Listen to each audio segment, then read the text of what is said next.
Norm, are we good? Call the meeting to order. Roll call, please.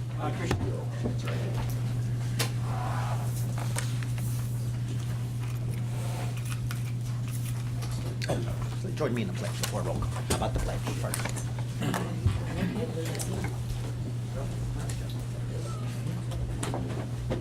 I pledge Allegiance to the flag of the United States of America and to the republic for which it stands, one nation, under God, indivisible, with liberty and justice for all. Roll call, please. Commissioner Macris? Yes. Commissioner Cohen? Commissioner Bridges? Present. Commissioner Driscoll? Present. Commissioner Mayberger is traveling out of the country, will not be present today. Commissioner Paston Jordan? Present. Commissioner Sandefur? Present. Quorum is present. Great. I will open up for public comment for any item not on the agenda.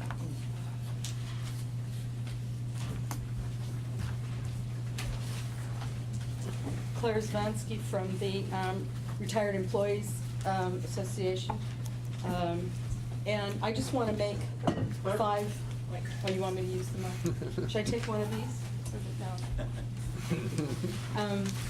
And I just want to make several points that keep coming back to us from our members. And one has to do with the fact that the percentage of the fund that you are considering for high-risk investments overall, and I'm not speaking just specifically to hedge funds, but to the whole high-risk package, seems to be a rather significant amount of the fund. When we looked at CalPERS at $320 billion, investing only $4 billion in hedge funds, it's a very small amount, and their members did not suffer any benefit reductions as a result.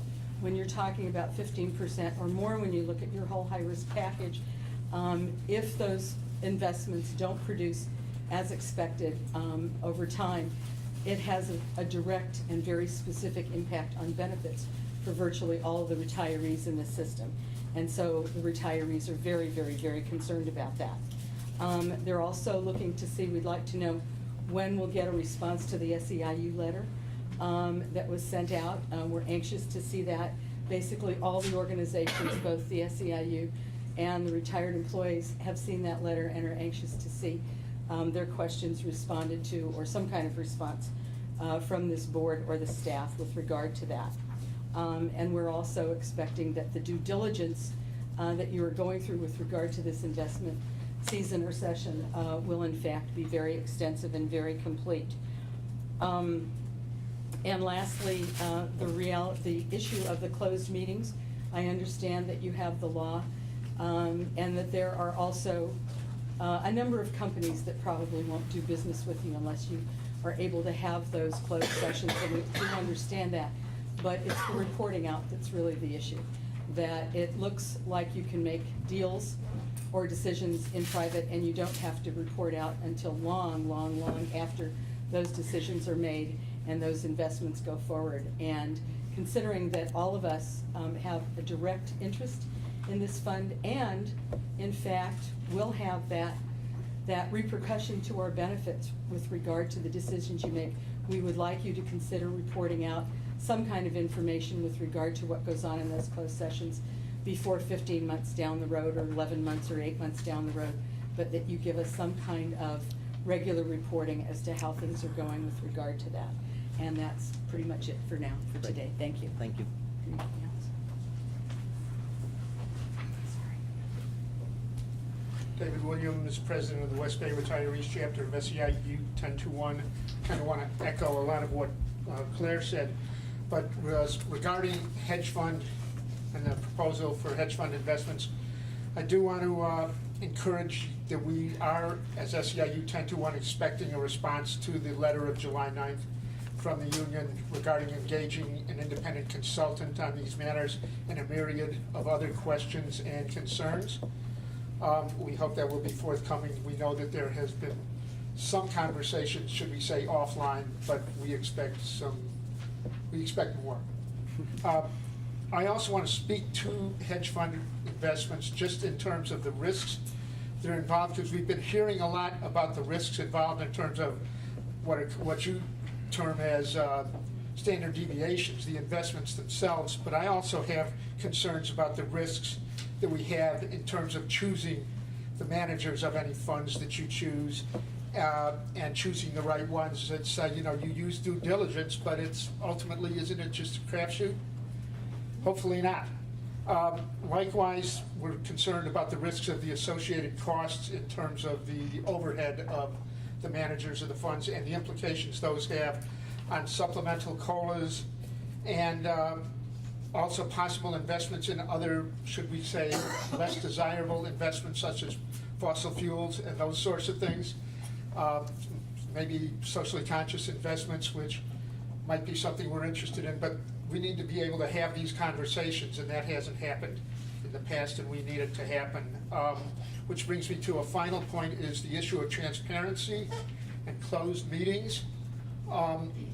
We realize that right for any investments to be, should we say, negotiated or chosen in private, I believe, according to law, but in terms of how those decisions are made, who those decisions are being made with, or who's being talked with, we think we have the right to know those things, and that those should be certainly reported after the fact, but that we should perhaps even be notified before the fact on what's going on. And until all these things happen, we can merely take the line regarding hedge funds and just say no.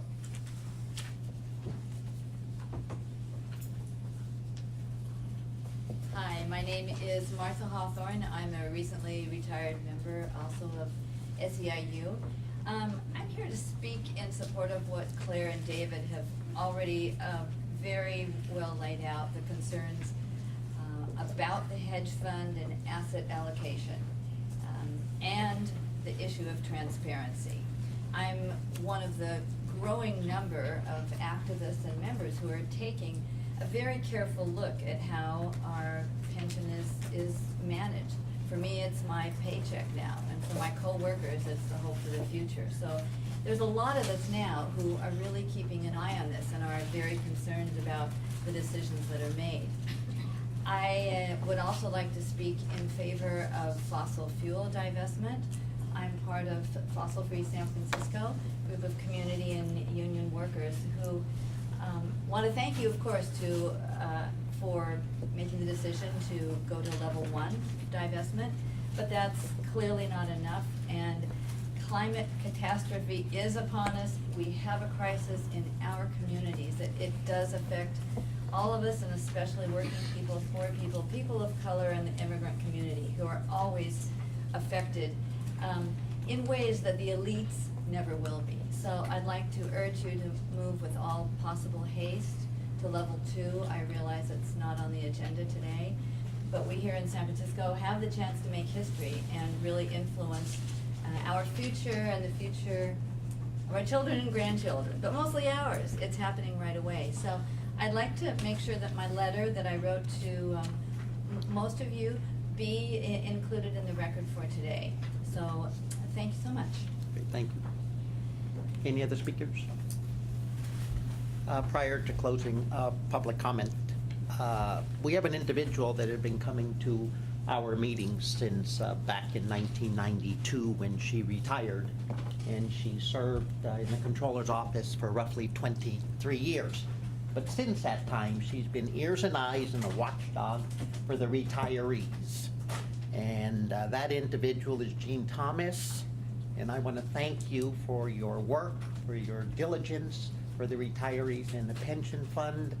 And I understand there will be someone else assigned to the retirement board to monitor us, but I want to thank you on behalf of everyone in all that you have done, and wish you the best.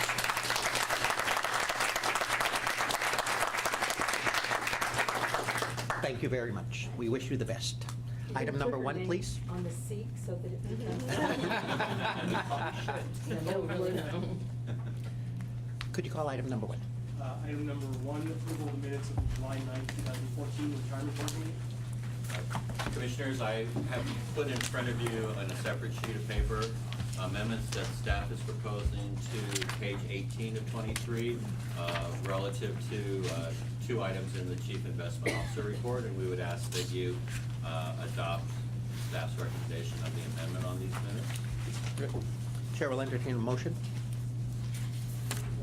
Item Is there a second? Open up for public comment. Seeing none, I'll close public comment. All those in favor? Aye. Passes unanimously. Thank you. Item number 2, please. Item number 2 is the consent calendar. Chair will entertain a motion of adoption unless someone would like to pull out any items. So moved. Is there a second? Public comment on item number 2. Seeing none, I will close public comment. All those in favor? Aye. Aye. Passes unanimously. Item number 3. Item number 3, retirement board member reports and comments. We have a written report from Commissioner Weinberger. Great. The chair will accept that. Open up for public comment. Seeing none, I will close public comment. Item number 4, please. And number 4, real assets consultant finalist interview and approval of Cambridge Associates as real assets consultant. Hey, thank you, Norm, and good afternoon, Commissioners. I'd like to invite Art and Peter to provide some summary comments regarding the rationale for our recommendation of a finalist for our real assets RFP, and also to introduce the finalists. So, Art. Sure, yes. So the comments and the rationale are in the memo. Trust that you have read the memo.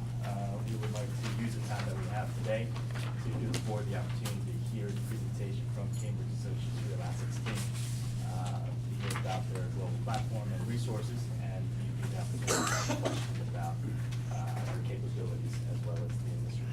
So you guys recognize Jennifer Erdin, Managing Director from Cambridge Associates, based locally here in the Menlo Park office, but also would like to introduce to you Craig Beach, Managing Director based out of Cambridge Associates, Arlington, Virginia office.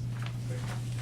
Terrific. Thank you so much. We're honored to be here and really appreciate the consideration. You have the will, as I hope there's no doubt, have the absolute full commitment of the resources of the firm. And real assets, as you've seen with private equity in other areas, is an area where we're deeply resourced, and our goal is to do whatever we can to help you, to inform you, and leverage your staff and follow the governance and the process to help you meet and exceed your needs. So Craig is going to, you know the firm, we'd like to answer any questions on the firm, but we do want to take the time today to really let you get to know Craig and focus on our real assets resources, how we work together in this area, and then also give some preliminary perspectives on opportunities for the portfolio. I'll let Craig say a little bit more about himself, but one tee up is it's really wonderful having Craig as a colleague, and you'll see as you get to know him, his passion as well as his knowledge and his experience in the area. And it flows through his DNA, going back to his great-great-grandfather, with some family experience that I'll let him give you a quick snapshot of and tell you a bit more about himself. Great. So my name is Craig Beach. I'm the Managing Director of Cambridge Associates. I've been with the firm for 14 years, all of that time in the Arlington, Virginia office, focusing my time on real assets. Jennifer mentioned that this is in my DNA. What she's referencing is that my great-great-grandfather purchased some timberland in Louisiana and was smart enough to understand to buy the mineral rights along with that. And so he expected to make a bit of money cutting down some trees. He made a lot more money partnering with a couple of other families to extract the resources in the land itself. So it was, as she mentioned in our DNA, it was part of the dinner table conversation, the stewardship of that company and of the industry over that time. So I grew up, in essence, talking about the natural resources industry. Jennifer, just specific to Cambridge Associates and our platform, Jennifer mentioned that we are fully resourced.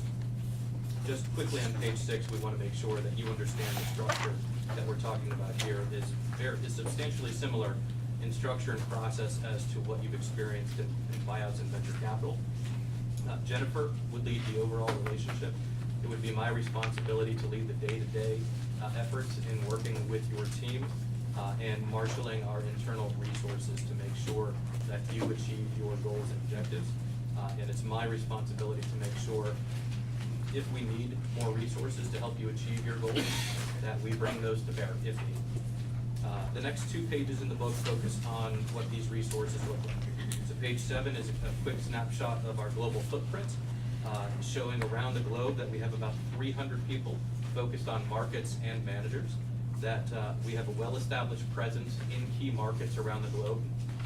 For example, 20 years presence in London, a 13-year presence in Singapore, and that these groups are working together to cover all sorts of different asset classes across the private investments. And that's important specific to real assets.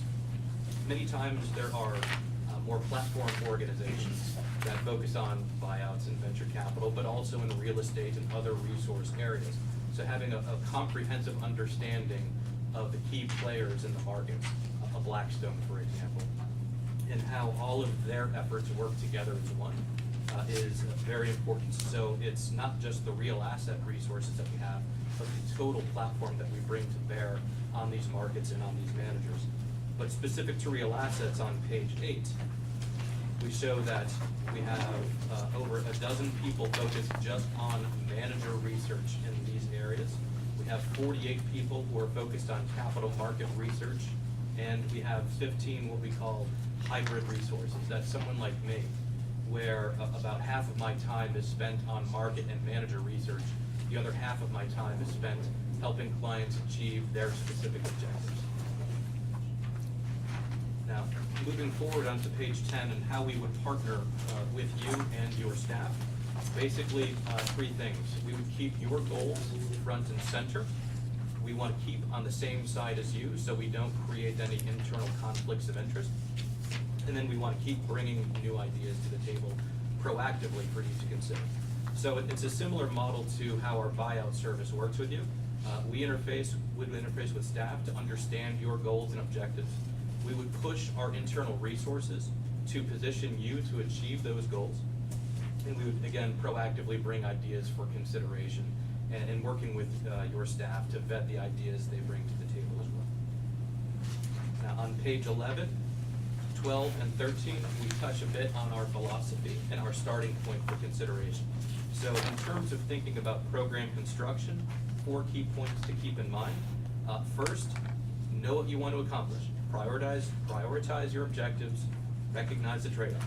So the relative importance of each of these factors, the return potential, the diversification potential, and inflation hedging potential, really does drive implementation considerations down the line. Second, don't rush and don't dawdle. Have a relatively smooth commitment pace over time. On the surface, it looks relatively smooth, but underneath there's a lot of activity going on, making sure you're targeting key market opportunities at any point in time. Number 3, maximize your options. So be everywhere all the time. Fill your forward calendar with prime options. Make sure that you have an abundance of good opportunities from which to select and from which to turn down as well. It's always great if you have the luxury of turning down a good idea. And then 4, don't compromise. Have high conviction in your ideas and avoid what we call diversification. That means averaging down the quality of managers in your program. So pick your handful of best ideas from that maximized opportunity set. With regard to evaluating markets, 3 things. First, find an attractive entry point. We think that means having a value bias or a measure of safety. Number 2, have a liquidity bias. So languishing assets are expensive to dispose of. Make sure that there are multiple paths to exit and to liquidity. Number 3, look for tailwinds and make sure that you get paid for taking on that risk. So find a deep value market that has multiple exit options and has a favorable supply-demand mismatch that the manager can take advantage of. And then finally, in terms of manager evaluation, and this is a bit, this is an area where there are always exceptions to the rules, but in general, we prefer to favor firms with a focus on a strong alignment with their limited partners. So that means a strong GP commitment, good firm ownership, and that their other fee streams don't get in the way and cloud their judgment. Strong in-house asset management capabilities, having control over operations and avoid paying a third party promote. Driving NOI growth, so cap rates and present value calculations change over time, but the ability to affect net operating income is a real tangible value add that the managers can provide. 4, have a conservative leverage philosophy. Leverage is a great way to impair value quickly. It's a difficult way to add a bit of value at the margin. making sure that the manager understands the leverage risk embedded in their portfolio is a key risk consideration for us. And then finally, as I touched on earlier, find niches and market dislocations. A lack of other capital markets enabling the managers to charge more for their capital than other options in markets. Going forward, taking a look at our view on real assets today. Why invest in them? Well, classically, basically, it gives you your opportunity for the free lunch. You can find a way to enhance equity plus returns, find a way to incrementally diversify your portfolio, and then find a way to increase the inflation protection embedded within your portfolio. So there are 3 potential roles these assets play, and depending upon your preference for those 3, will influence, again, how you implement in this area. What opportunities exist today? Very briefly, within real estate, we see opportunities in the secondary markets. We see opportunities in assets that have curable flaws, be they physical or capital structure flaws. And then finally, filling a void in the capital structure. So other sources of financing that have backed out of the market today. Private equity can step in and fill that void and earn an attractive return. Within natural resources, we believe that the mining area offers a tremendous value today, especially relative to its history and given expectations for long-term supply. Within the upstream energy space, the balance sheet rationalization of upstream developers is creating opportunity to buy stranded assets. And then finally, within the midstream space, the build-out of the infrastructure for the shale gas, given that the infrastructure isn't where the hydrocarbons are. And then finally, looking abroad for these kinds of opportunities as well. Private equity in this space has generally been a U.S. phenomenon. Finding opportunities outside the U.S. will allow you to find ways to incrementally enhance returns. And then finally, within infrastructure, again, there's some overlap here with the U.S. midstream space. There are opportunities abroad within power generation as well if one's looking to enhance returns. Specific to your portfolio, 5 points to consider here. Number 1, and I think that the biggest market opportunity today, as I touched on before, is in the mining and in the midstream spaces. Number 2, expanding your opportunity set, so continuing the geographic expansion of your real estate portfolio, for example. Number 3, reevaluating your core real estate exposure.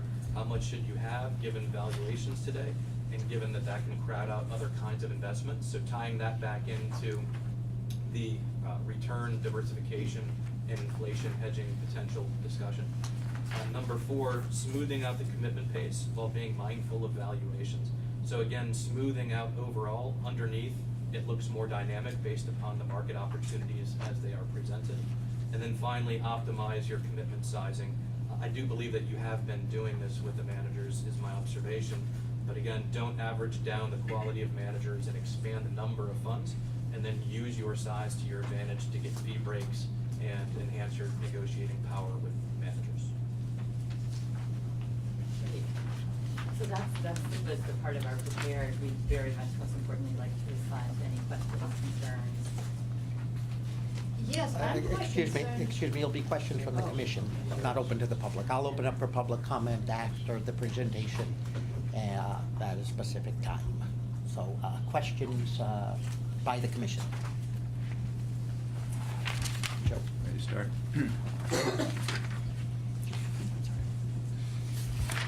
I forget which page it was, but it was, you talked about expensive capital. Can you just give me a better definition of that so I don't have to guess what you mean by that? Certainly. So Number capital- 12, page 12, clear role for expensive capital. So what I mean by expensive capital is generally this capital is taking greater risk, illiquidity risk, and greater operational risk. And so as such, you want to be compensated for that. So ultimately, that means the manager needs to see a pathway to earn a higher rate of return relative to public market equivalents.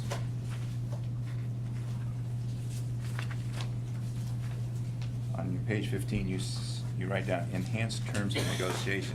I think you said that relates to our size. Do you see that you would actually then be assisting our investment team with negotiations?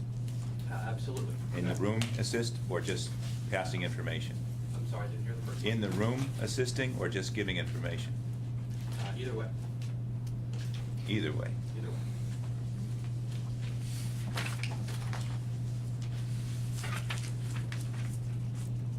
I have one more question, but I gotta find it, excuse me. Okay. Next.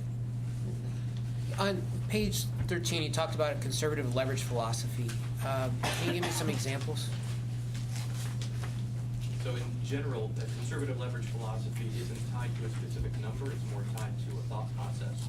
There it means understanding the cash flow profile of the asset that's being levered, and understanding that the amount of debt that that cash flow profile can support. So it means finding, in essence, a strong debt service coverage ratio.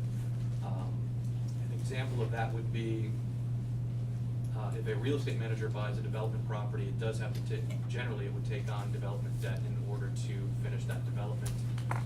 Later on, it would look to secure more permanent financing once that property has been stabilized.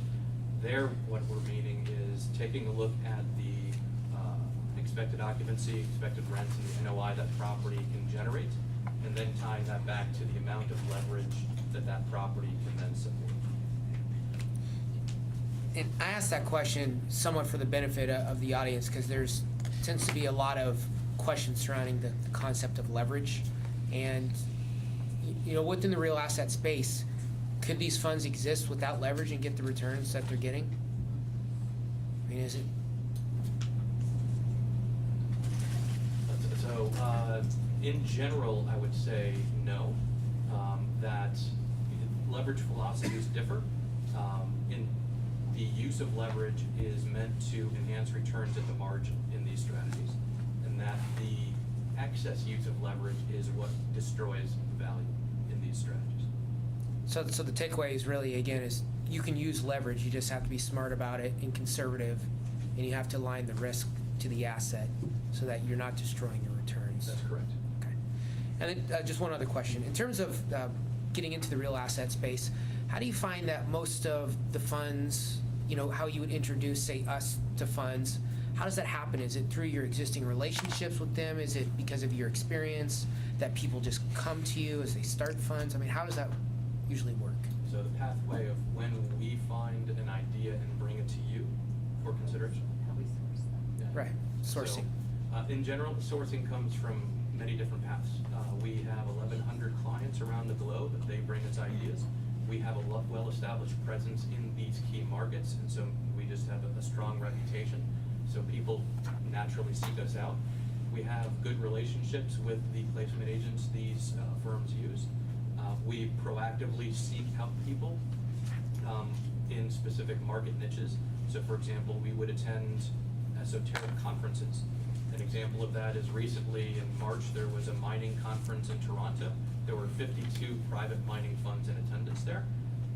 And so we would seek out these opportunities to find new and next generation managers that are coming to market, get an understanding of their approach for targeting what they perceive the market opportunity to be, have a conversation with our research group. My understanding of what your goals and objectives would be would then filter through the ideas that our research group talks to me about. I would then bring these ideas to you for consideration. Thank you.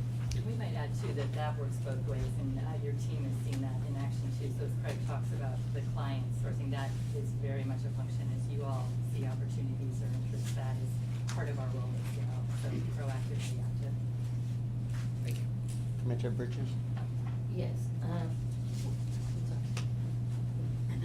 Yes. What are your in-house asset management capabilities? What is it that you offer? So we would not manage the assets directly ourselves. Our responsibility would be, again, to understand what it is you expect to accomplish with this piece of the portfolio. Understand the markets and the risks embedded in those markets and the potential returns we see, so you could understand the environment in which the managers are deploying capital, and then finding manager ideas to actually execute on those opportunities. So sourcing these ideas, having active, proactive discussions with staff about which may or may not be appropriate for your portfolio. And then once ideas have been deemed appropriate, going through the complete underwriting process on those managers. Do you also have research in-house? Yes, ma'am, we do. So as I mentioned on page. I saw that, and I was gonna, so what's your total, your staff? Total research around the globe is just shy of 300 people across all asset classes. Within real assets themselves, just on the managers, 12 people focused on understanding the managers. That excludes the hybrids such as myself. Right, that's We fine. have 48 people focused on capital market research. Mhm. And then the hybrids, such as myself, we have over 30 of them, spending half of our time on market and manager research. I would add to that, in that 300 number as well, it doesn't include the hybrids, such as everyone that you've met from Cambridge Associates. Right, And so and I thought- that research commitment, it really goes back to the roots of the firm, in the early 1970s, and it's something that we've always had and we will maintain. So being able to deliver that commitment and ensure that we can serve our clients from that research base while adding to it the experience and advice is really key, and the independence to differentiate us. Yes, research is key. Yeah. Wendy? This may be a tough question to answer, but how do you negotiate, let's say on a co-investment, when you're supposedly helping to negotiate fees if you have 2 or 3 clients that you're putting into the fund of different sizes? How can you show me that you don't have a conflict there? If one client's putting in, let's say, 200 million and they're getting specific terms for the co-invest, and we'd be putting in 50, how do you negotiate that? I mean, I live this every day too. So I think that the important thing that we're serving every client, and I think that you can differentiate, there clearly are larger clients that can do separate accounts with some managers. And you're kind of on that cusp of being able to do that, but more often you'll be in the commingled fund. And I think we actually serve an important role in that because what you see more often is that those are economic breaks as opposed to other things. But the knowledge that we have informs our work as we're looking at funds and ensuring, where there's pari passu investment across the different vehicles or not, where there are other governance or veto rights for some versus others, and really understanding where those conflicts exist But and how do you- advising. And Art, I'd like you to help on this too, because, again, if we're putting in 50 million to co-invest and somebody else is putting in 200, how do I know you're not gonna be negotiating harder, much better terms for the 200 million person? Yeah, And Art, maybe. I think in general, if the $200 million LP, the anchor LP, the lead steers can negotiate a better package, and that package translates to all the LPs, then of course we're not gonna complain if we're benefiting from it too. The issue is when they carve out a specific package for themselves. Right. We have a different economic package, typically less attractive, and we end up subsidizing our big brothers or sisters. That's right. Up in Sacramento, right? Now, as you know, we've negotiated some pretty attractive Yeah. packages ourselves, and then we do the same for the smaller investors. And so I think it's just case-by-case scenario. There's really no way to mitigate that, and different GPs have different philosophies on treating their investors differently regardless of size. So there's an art to it. There's really no kind of formula. And in that art, so if you represent the person who's got 200 million going in and we're going in with 50, does that put you in any kind of odd situation with Cambridge for the $200 million client? Well, in this current environment, I'd probably worry less about the economic link than I would about allocation. Allocation, we're Yeah. tight and we're competing with For a much everything. larger. Right. So, maybe you guys can answer that by saying, well, how many more clients do you have that are much larger than us? I don't think it's that many. Very small number, very small. For the whole fund, or you mean just for real assets? For the whole firm, for the whole firm and also for real assets. So would we make your top 10 client list? So I'd have to double check that. If it's not top 10, it would be close to it. There's things we can do, like not get them started on something that we know about that's going to be access constrained until very late, and then they Yeah. have to scramble, and there may not be room for other large clients, right? And so think we can do like that, but again, it's difficult. Have you ever seen a conflict in something like that where the consultant is got two of you a different negotiating pattern? Yeah, of course. Of course, there are funds out there that we don't have as good of a relationship with, and perhaps one of their large clients has secured allocation we'd like to get in, but it's difficult, right? But I don't think at the end of the day, it's Cambridge making that decision. It's the GP making the decision, right? And Cambridge actually will act on our behalf as well. The foundation of our work, you know, and I think you have to see it in action, because it is a tough question to answer, and it's a critical question, you know, to understand. But the foundation of our work is we really do serve our clients equally, and that is what we do. And then you're in a wonderful position of having fantastic staff. It's been a great, if we look at the private equity side, having a dual attack, a dual approach on things and getting results. Anyway, it would be obviously something to continue to keep an eye on. You know, you have our absolute commitment to represent you very well with that. Wendy, if you don't mind, along that same subject matter, just to keep it in place. There's a $100 million investment, and you have 3 clients that want in on it, and we want the whole 100. Walk me through how that works, because there's a direct conflict. We want it all. Yeah.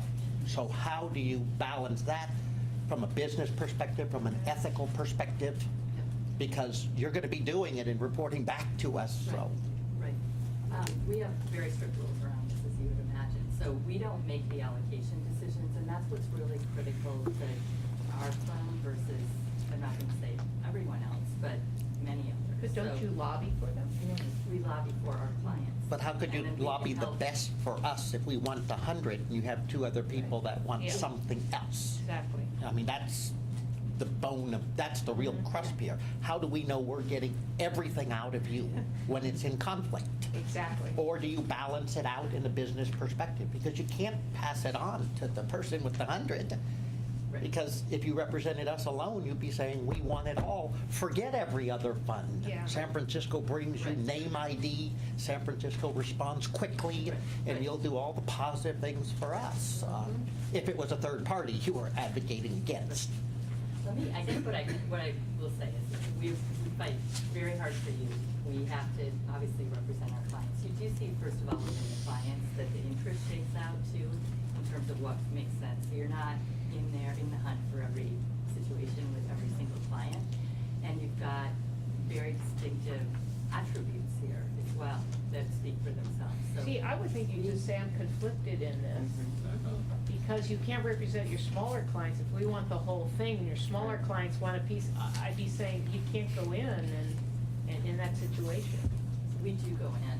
We go in and help position yourself. You go in to position yourself, and the manager makes the decision. And some managers would prefer to have one chunk with a great long-term investor, and others, you know, would prefer to have a few other slots. And it is the manager decision. And what we try to do is get as much color around that to help you all position yourselves the best. And then you've got this dual prong. And I understand. Yeah, how are you gonna position me if we're your largest client and we're saying we want the whole thing, and you have clients with, want a portion of it, how do you argue for them? When we want the whole thing, and we shouldn't be arguing in conflict of what we want. Prior to the answer, I'm going to ask Jay to chime in, just to balance. I mean, we obviously don't have any experience with infrastructure or that, but I will say that staff is really who takes the lead. In your scenario, if there's $100 million Yeah. that's available, you know, we would rely Yeah, on that's- staff, and staff yeah. has proven to be Okay. very effective to maximize the allocations to the expense of other potential clients of whoever our consultant is. So, you know, as staff, I agree. We have a very good staff here. I expect that they're going to continue to take the lead role. And we know that we're gonna argue for that, of course. know And that. you're right, it could Yeah. be that they back off and say, we can't, we have a conflict because we're Right. representing 3 Right. clients. But, you know, that's where the strength Yeah. of our staff is, that they're gonna go and fight for every penny of that $100 million. Mm-hmm. And then it's not gonna be Cambridge who has to explain to the other clients why they didn't get any. Mhm. It's because we fought the hardest or we won the allocation. But you're right, it does potentially create a business conflict when you have unequal participants that you represent, and there's a finite amount of money that can be invested. I mean, that was the only thing I wanted to add, is that I believe staff will continue to be the one fighting to get every penny of that And we $100 assume million. that. Yeah, we're just trying to figure out how does. I know, Whether Cambridge is gonna come to us and say there's a conflict, or the staff, and, or they're actually gonna try to do both sides. Well, I believe that if Cambridge says, we'd really like you to sort of seek 75 instead of 100 million, I think our staff would say, no, we're going for the 100 million. And I don't know that they would ever say that, but I think, you know, the goal is if we wanted to invest the 100 million, staff would do their best to get the full $100 million. And where the rubber meets the road is in those discussions with the GP. We do our best to characterize you, your program, your staff, your decision-making process, so the GP can make as an informed opinion decision as possible. And that we complement the story and the characterization that your staff is providing to the GP at the same time. So they understand your situation, and we eliminate as much transparency risk as possible for the GP when it comes time for them making their allocation decisions. I think what this line of questioning really suggests is this should be in the contract to obligate the contractor to call it out to us, and then we can take it in our own hands to negotiate. Yeah. Because they would be the only ones that would know the conflict exists, or the most likely person to know that it exists.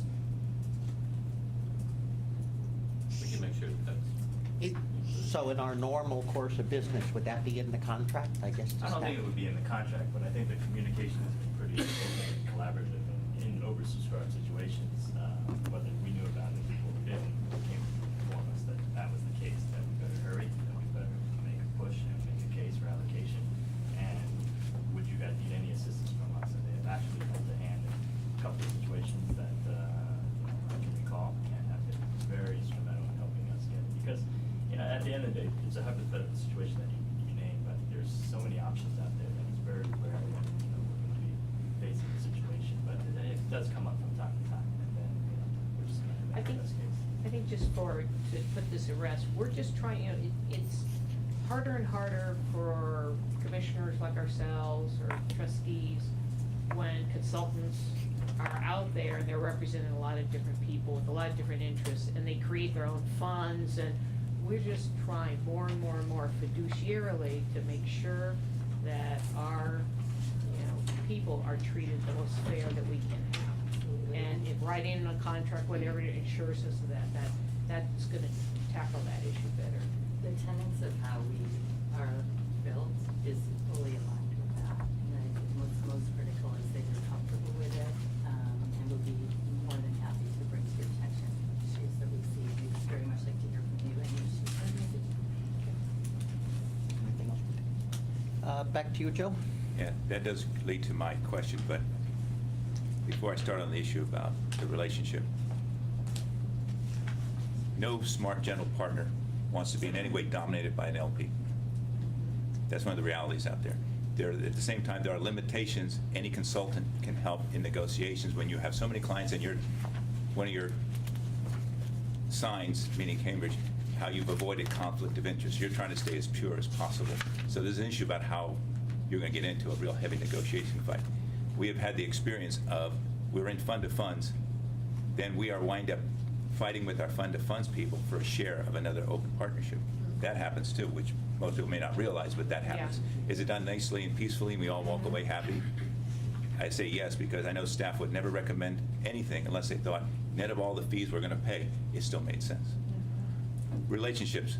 You list Yale as one of your clients. How would you describe that relationship? Because there's many different types of relationships. Yeah, there are many different kinds, and what you see with the way that this list is set up, is it's set up where. What do you do with Yale?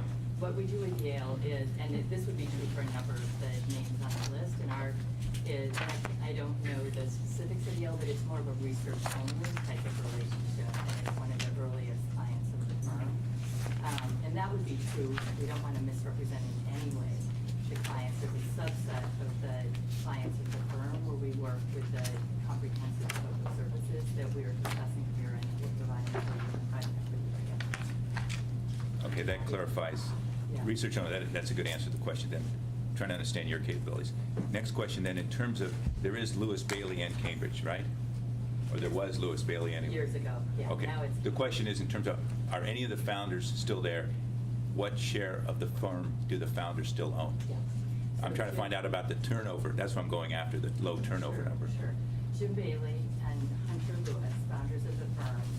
Jim is very active in the firm, and Hunter's role is continuing with the governance of the firm. On a fully diluted basis, they maintain control of the equity of the firm. We have minority outside holders of the firm as well, who are both clients of the firm who decided to buy into the firm when the original minority investor for estate planning purposes wanted to exit.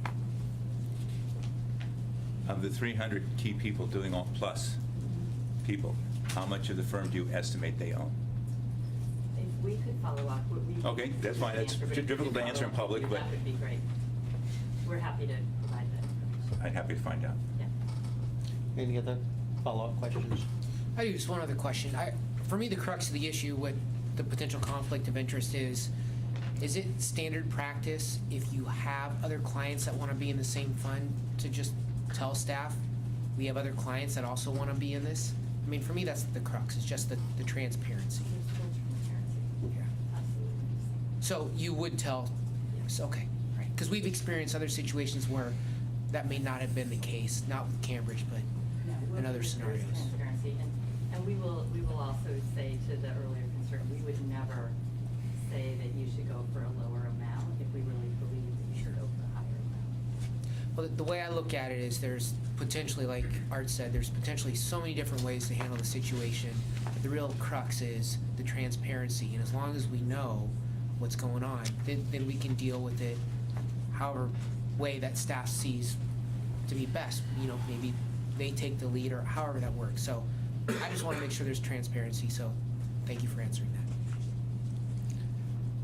Would you put yourself in the category of a one-stop shop? Everything we want in this category you can take care of? What we would do is we'll be very clear if there's an area that we feel that we're not expert in, but we believe we have expertise, we build expertise. If we see areas that are important to you that we don't have expertise, we will do what we can to build that. So I think it would be more specifics about what areas you might have in mind. So if you didn't have an expertise and there was an assignment that was advantageous for us or desired by us, and the expertise was not in-house, would you go find it and provide the service, or would you tell us to go find it? You know, we don't want to claim that we have expertise where we don't. So we're going to be clear about that. And I think it's going to be easier, and we will always help you find. For instance, one example is where clients have needed legal expertise in this area. We don't have the legal expertise to do the fund reviews. We'll look at the business reviews, but we're not lawyers. And so in those cases where clients have wanted, we've helped them find legal counsel, and where they were interested, we basically, put them in touch with people who also work with that counsel, so we really help facilitate it. If it's something closer to the investment process, I think it's more likely that we would either be able to do it, or be clear if we can't, where you could find it. But we want to be helpful. We don't want to. Okay, walk me through how you would handle an assignment where you felt that you had a legal conflict. I'll start there.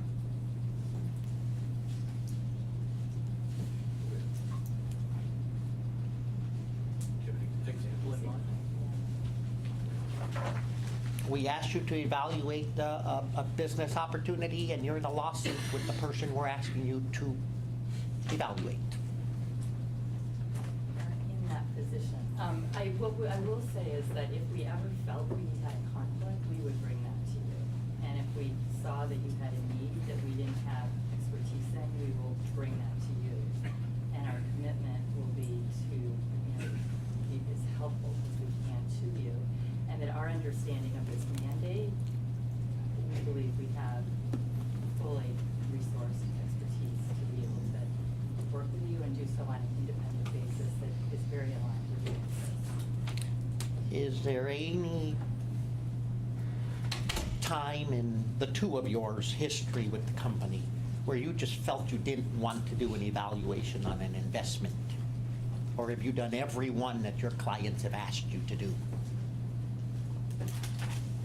So I would say that going through the process of bringing an idea, talking about its potential, and talking about its potential in the given client's portfolio, generally brings us to a consensus on an idea and its appropriateness for portfolio.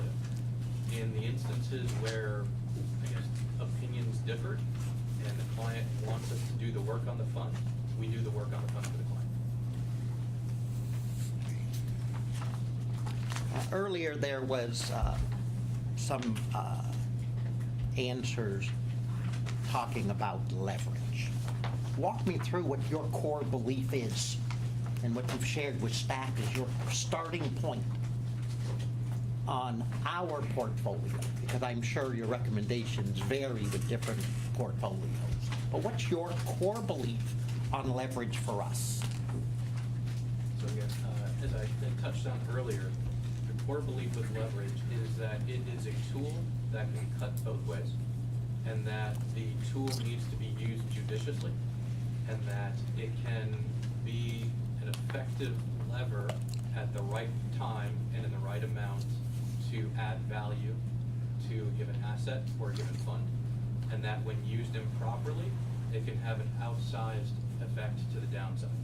And so understanding a prudent use of leverage in a given situation at a given point in time is crucial to understanding the overall risk profile of any investment opportunity. Okay. Today, our time, an investment for $100 million. How do you leverage that? So again, going back to the given investment that the manager is taking a look at and understanding the cash flow profile of that asset and its ability to support debt. So taking a look at the duration of the cash flow, the volatility of that cash flow, the ability of the manager to extend or reduce that duration and or impact the volatility of that volatility in the cash flow. And then its ability, the manager's ability to source debt at a rate that's cheap enough to be supported by that cash flow. So again, it goes back to the specific opportunity. It's not a specific number today. You shared in your comments that it's a good opportunity or a good time to enter mining. Could I read into that you're going to bring that type of recommendation forward, and if staff likes it, they would bring it forward? I would certainly bring any opportunity to staff to consider if we thought it benefited your goals and objectives, be it mining or other areas. Okay. For core real estate investments, what's your top 5 cities you recommend your clients put money into?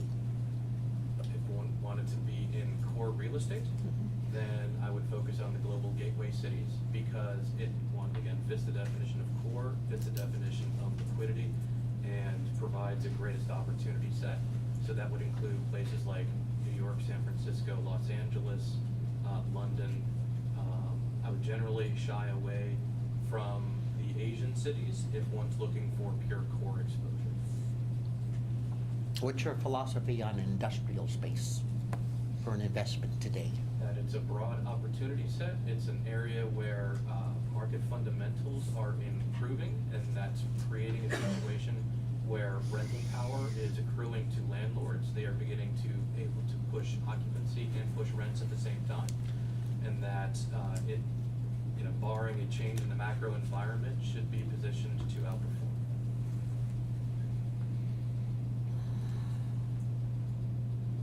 What do you recommend most in your big city bites? Apartments, industrial, shopping centers? What's your number 1 choice and what's your last choice? So if we had 500 million and we're going to put 100 million in each, what's your 5th choice and your 1st choice? I'll figure out the other 3. And is that core port cities or non-port cities? Core, the big cities. So going back to those cities. Gateway cities, I believe you defined it as, okay. The gateway cities, the big wig cities. Yeah, I would would, actually today, I would argue that there is a change in market fundamentals within industrial, moving from warehousing to more logistics. That's creating a change in the need of use and the use of those facilities. That's creating an opportunity. I think that multifamily has experienced a very strong run. We've seen valuations get very rich, both on existing cash flowing properties, on rehabilitation properties, and on spec development properties. So today, going forward, I would probably choose industrial with a logistics bent, and then avoid multifamily, or as underweight multifamily. Super, thank you. Vice President Cohen, we are on item number Got it. 4. Get you up to speed. Could I ask one last question? Yes, absolutely. If you're looking at, because you probably have great experience with San Francisco, where do you see in this city the most value on different space where investments could be made? And is there value? Is the question. Answer it, where you think. So I would not profess to be a San Francisco city expert. I would leave that decision to the manager and make sure that their thought process has been tested and robust. Although I do recognize your comment on a lot of value has been created recently in San Francisco. But that's the kind of decision that I would certainly want to talk about with the manager, but that would be within their purview. Great. I will now open it up for public comment. I have a question, I guess, to your firm. If you've ever dealt with pension funds or universities who have voted to divest from fossil fuels. You mentioned interest in mining and shale gas. You probably know the Board of Supervisors here in the city passed a resolution over a year ago for divestment. So how would your firm handle something like that? I would divert the public is to share their comments, and I'll not ask questions and get into a dialogue with the public. So let me direct that to Art Wang to answer how we balance that among our real assets investments. Okay. But is there a specific? Just in general, I don't want it to be a question and answer, but there's a flavor out there of fossil fuel and all, and we're making real assets Real investments. assets is a diverse asset class, probably the most diverse asset class under the plan. It's an area that we want to expand, but not an area that we have not had experience with.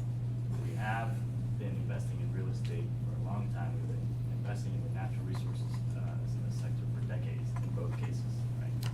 And we have been doing so successfully and returning superior returns to the beneficiaries. And so to answer your question, how we balance that, we're driven by our fiduciary duty to serve the beneficiaries in best interest. And that's to make sure that the liabilities that are given to you to pay you in your retirement is going to be there, right? Part of that is making sure we drive sufficient returns to be able to meet those liabilities indefinitely, right? And one of the ways we have to do that is to invest in private investments that can deliver superior risk-adjusted returns if that is available from the public markets. Okay? Real assets, in our view, is a fantastic asset class in which to achieve those goals. So that's how we balance those considerations. That's what drives us. Any other member of the public who would like to address the commission? Jean Thomas, retired city employee. Since it's not desirable to ask if to get into a dialogue with Q&A, I'll just state what I think this way. I am interested in what infrastructure means. I would hope that this organization would have people who were familiar with it and looking for opportunities, and I'm specifically talking about our decaying infrastructure in this country. And I would like to see, and with the profitable conclusions, investments in those things that would improve our quality of life. I will ask our Chief Investment Officer to answer that, specifically to what infrastructure means to us on this item, and separate it so it's what our core business is versus infrastructure in big cities or other cities and their useful life and the costs associated with replacement and all of that. So we can be specific to the calendar item on infrastructure. President Macros, I'm certainly not an expert at all in infrastructure. I would really look to Art and Cambridge and the team to define infrastructure and how it would fit into a real assets portfolio. Broadly speaking, when I look at illiquid assets, is that I'm looking at the payback period. How illiquid is it? How long? Because in that period of illiquidity, we have ongoing regular beneficiary payments. So looking at a number of factors, the long-term rate of return, the illiquidity, any cash flows that are received in the interim basis, the longer a certainty of a high rate of cash flow, the longer you can take in a period of illiquidity. So, but broadly speaking, I would really need to look to Art and Cambridge with regard to the role of infrastructure broadly. I'm satisfied with that explanation.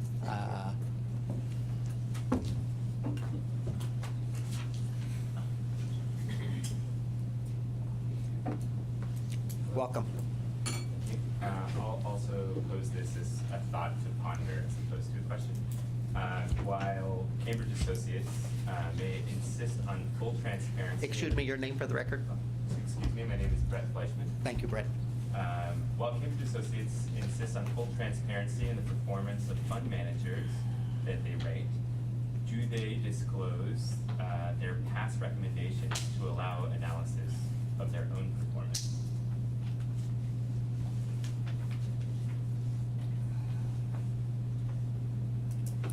Who would like to take a crack at that? Nobody. More like a statement? We do disclose our performance, and we have responded to performance as part of the. We are an advisor to our clients, so it's not just saying that the investment manager has full control of the assets. So Just for clarity, I was asking about your past recommendations as opposed to your past performance. yeah, we're our clients. I mean, our Recommendations of managers. we are, our Year and a half we're waiting for this recommendations calendar are item. made to clients. Clients invest in that, and we do not. We do care deeply about our client performance, and our clients watch that. We don't track every recommendation that we made in a manner that's a comprehensive track record. It's not information that we have. If we had it, we would be happy to disclose it. Great. Any other speakers? Seeing none, I will close public comment and now turn it over to the commission if anyone's prepared to make a motion.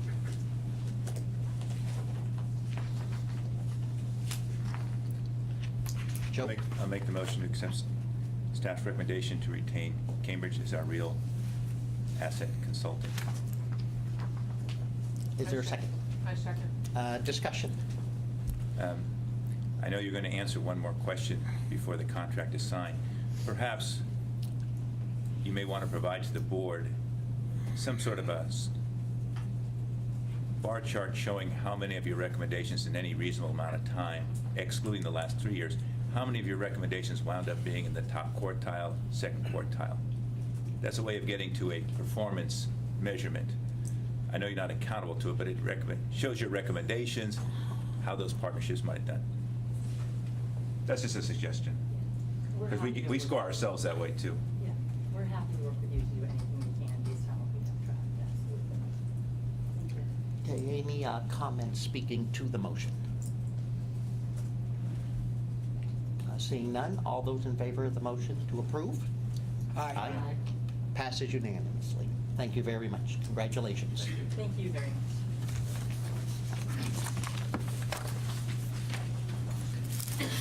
Call item number 6, please. 5. Item 5, review and approval to commit up to $50 million to Helen Friedman Capital Partners, Inc. Okay, thank you, Norm. Commissioners, this is a recommendation to re-up with Hellman and Friedman, a firm that we know very well and will ask the private equity and private equity and consulting private equity team to make some brief comments. Sure, thanks. Just a recommendation for Hellman Freeman, an organization that we all know very well. In fact, I feel like I should have Commissioner Driscoll maybe use this opportunity.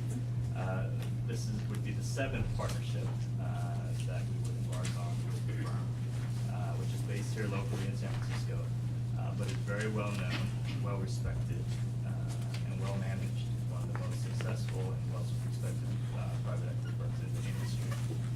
And so, what are the concerns here? I probably should start with that. The concern is that this is going to be a large fund, in excess of $10 billion. Having said that, the partnership terms are quite fair. The alignment of interests are quite good, with the notable exception of a preferred return, which they never have had and has never come into play. And also the fact that the firm has transacted some very large but expensive deals in recent years. And I remember sitting at one of the annual meetings with Commissioner Pascal Jordan over a year ago, actually. And so valuations probably increased since then. And we were just looking at each other and shaking our heads as they were going through certain deal profiles. And when we were looking at some of these EBITDA multiples of 12, 13, 14 times, right? And we said, wow, that's pretty full valuations, which could end up impacting returns if they don't hit their underwriting targets in terms of earnings growth and multiple expansion.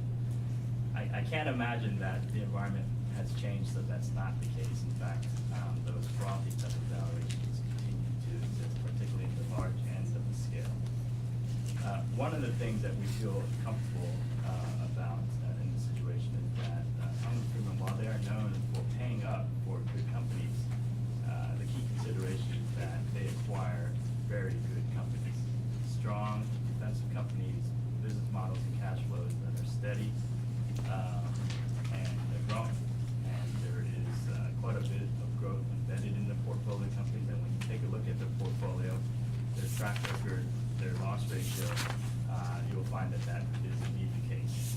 So again, while they may be paying higher valuations, they're getting higher growth, stronger, better companies with good cash flow characteristics, and they end up delivering certainly satisfactory returns. I can only think of perhaps one investment in recent years in a construction-related business that has underperformed given the housing downturn, but even that company is now recovering. And so, given that kind of backdrop and that concern, we've spent some time taking a closer look at the portfolio companies in the recent funds to get a sense of where we think that portfolio is headed in terms of value and where the projected returns for those recent funds are. Thanks, Art. Staff has looked very closely at the total fund positions as well as the underlying portfolio companies as well. And as Art mentioned, really there is only one investment that's impaired to date, and it is a struggling business. It is in the residential housing exterior products company, if you will, so siding and windows and complementary products. That really is the only one that H&F is concerned about. It's the only one that we're concerned about as well. The rest of the underlying portfolio companies, as well as the total funds, are performing very strongly. You know, Fund 7 is such a young fund. It is truly the portfolio portfolio companies here, the 6 out of the 9 companies are less than a year old. And, you know, it's really hard to build value, it's really hard to even consider writing those up until they've been in the portfolio longer than a year's time. Having said that, the June numbers, which will be reported very soon, we will see that 6 out of the 9 companies will have a markup on those, which is really phenomenal when you think that the average age is going to be about a year and a half for on that the total portfolio on a blended basis. It is you know, producing about as well as what we could expect at this time in the life of Fund 7. Fund 6 now has been around longer than that. It invested through 2006 to 2008, and we are seeing tremendous value being delivered through that portfolio. In fact, there was about $4 billion in distributions made from that fund over the last year and a half. And value continues to build there. They had a recent sell on a holding Sheridan of portfolio company that was sold outright and should return about 2.8 times their invested capital. So that fund is tracking around a 2x, which is what the target is for that fund. We believe that multiple will consist through the life of the fund and even possibly improve as well. So and then the prior funds 1 through 5, all very strong returning funds, almost entirely liquidated with the exception of one or two public security holdings in Fund 5, which is being liquidated as we speak. Then they should roll out of those by the end of the year. So all said and done, great returns, low loss rate, great liquidity, and you know, it just really encourages investors like San Francisco who have been with Telecom Agreement for 6 months to continue on. Anita Ng with Cambridge Associates. I'll just add that, you know, the retirement system has been a long-term supporter, and we strongly feel that this is a keeper. We view Home and Freedman as best in class. You know, that's a large buyout, so many buyout firms. They've got a strong team, a great culture, very well aligned with LPs. You know, one fund strategy for the firm, it's a singular focus. They remain private. They've had strong historical performance. References cite their due diligence as excessively analytical, exhaustive. So this results in exceptional underwriting and very low loss ratios. They haven't had any realized losses in the last 17 years. And you know, just to address the issues, large fund size, the macro environment being expensive, this may not be the best time for large buyouts in terms of the pricing. But you know, I quote my head of private equity research here, but you know, you will not capture the bottom if you don't have some capital deployed in at the top. And we trust this manager to be disciplined in its investment pace. They have a 6-year investment period. In their last fund, they took the full 5 years. That was raised in 2009, but they didn't make their first investment until 2011. And the manager voluntarily did not call fees. So that's another example of a good GP-LP alignment during the course of the last fund. And I think specifically with respect to the one impaired company that was mentioned, you know, we also looked deeply into that. And you know, as far as a response from the manager, it's one where, you know, quite frankly, they made a mistake in terms of the quality of the management team. So they will make mistakes, but they've had a history of making very few mistakes, and that's resulted in their very low loss ratio. And they're working to fix the company. They've changed out the management team, and they do believe that in terms of the ultimate return for that specific company, that will come back up to at least getting their money back. Does that conclude the presentation? Yes. I will open it up for public comment on item number 5. Seeing none, I will close public comment and open up for questions from the commission. Commissioner, no. Joe? I have comments, not questions. Okay. I'll direct this to staff. I think this may be one of the first times we don't have questions on an item. When you read all of this, it's just one more example to me that we may want to take a bigger piece and walk me through why it's 50 million and Cambridge calls them the best in the class. And the fund is very, very big. Why would we limit ourselves to that number? It rises so high on your recommendation list. Well, it is high on our recommendation list. I don't know if it's the highest. And the reason for that is the large fund size, the prevailing valuation environment, as well as the fact that we're seeking better balance between large, medium, and small companies in our portfolio. There's another reason as well. So discipline would be the one-word answer to that question. But then another reason is that actually this is an oversubscribed fund. And to step up from our previous commitment from 30 to 50 required some discussions with the GP. And so I think, in fact, there are our peers who are much larger who are backing up the truck on this fund and asking for allocation that they'll be nowhere near getting.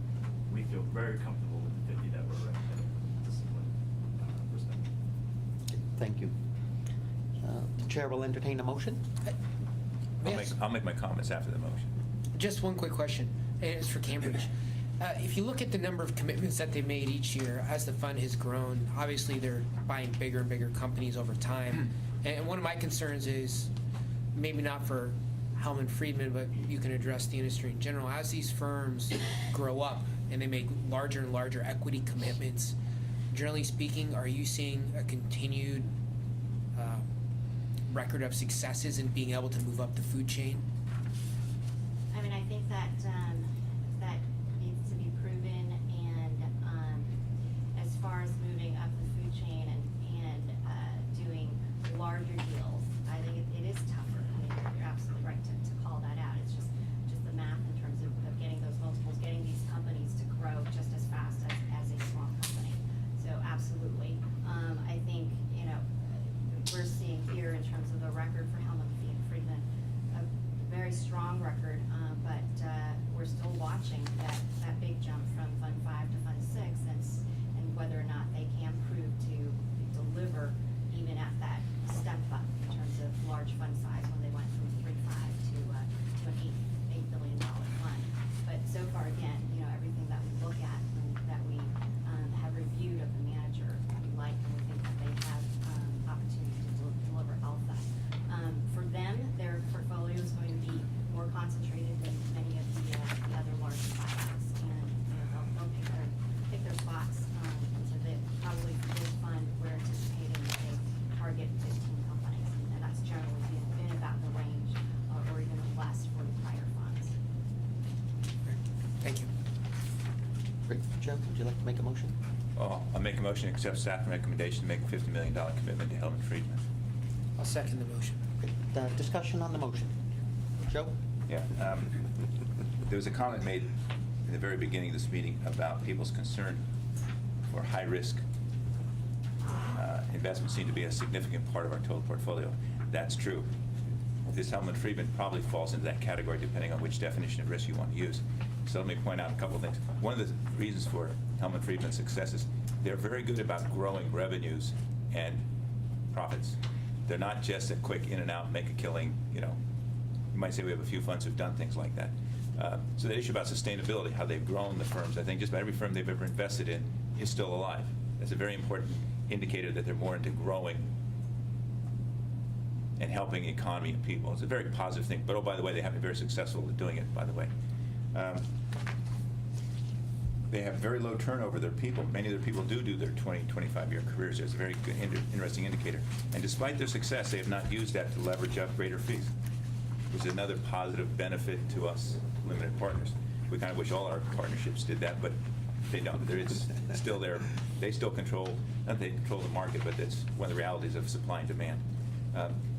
one little thing that almost borders on a typo, I thought I mentioned this 3 years ago, but in Fund 1, Hedge Fund 1, or excuse me, Hellman Friedman Fund 1, we were in that fund too. That predates our relationship with, our earlier relationship with Cambridge. We were in it via Crossroads, so maybe that only qualifies as an asterisk, but we were there. So again, another little detail, I'm saying we are proud of that we were lucky enough to get in there with other people's help. So again, I've already spoken. Quick, other comment to the motion? I'll just add a couple, just point out a couple things that we've been talking recently about with beneficiaries of the pension system in terms of how we look at investments. And this by definition is a leveraged buyout fund, and there is leverage. And that's the reason, part of the reason for the returns that they get. The commitment period is 6 years, up to a maximum of 10. I would say that is somewhat illiquid, but that's why the strategy has worked so well, is it takes time for them to make changes to the business and to improve it. Also, there's high fees. Carried interest of 20%, management fee, I believe it was 1.5% of the committed capital. But we get what we pay for. And if you look at the track record of successes with Hellman Freeman, it was certainly worth every penny that we've ever paid, and is part of the reason that we've done so well in this category. So I just want to, although we're talking about all the great things about it, I just want to put it in context of sort of the larger world of investments, that there are other things to think about, but when you look at the whole picture, you can get comfortable with it. Great. Anything else? Wendy? Just one comment, just looking at the returns, and I think this is something that Art alluded to. It doesn't feel as good to make $100 million investment as you see them having to pay up more for their deals, which means they have less cushion. I think there's so many firms chasing private equity deals right now that it's just pushing up valuations, and so I think I'm comfortable keeping it at 50 and not, moving to really big investments at this time because of that. If you look at, I don't know what page that is, but when you look at their investments, you see how in 2004, deals are getting bigger, their returns net IRR go to 31% to 11 to 8 to, it's going to be much harder to get returns out of this portfolio, so I'm comfortable not being too ambitious. Great. Okay, great. All those in favor of the motion of adoption? Aye. Aye. Passes unanimously. Thank you. Would you call item number 6, please? Item number 6 is a staff report providing resources to pursue the purchase of a building in San Francisco for SFERS headquarters. Mr. Coker. Thank you, Norm. And Art will comment here on our recommendation for SFERS to acquire its own building and the requirements that we'll need to do so. I'm not really sure how to present this. Really been a discussion with the board, and I credit the board and the commissioners for making this a priority for us. Do we need our own permanent headquarters? Just look around, right? I think the answer is yes, and I think we're all on the same page when it comes to the benefits of SFERS owning its own headquarters, both from a control and independence standpoint, and the ability not to be beholden to the inconvenience and cost of a third-party lease, but also from an investment standpoint, right? If we underwrite it correctly, it could be a source of yields and current income for the beneficiaries, as well as long-term capital appreciation. Right? And so that's two benefits. We would have more control over the layout and the amenities of the building, right? And for staff, that would lead to perhaps better communication, better collaboration, enhanced productivity as well. If we did it right and improved upon the look and feel of our space, perhaps it could also serve as a recruitment and retention tool to the very best investment professionals and other staff within the organization as well. And finally, if we were able to achieve all of those things, obviously it would enhance service to our beneficiaries, which is the most important consideration of all. And so I think the benefits are clear.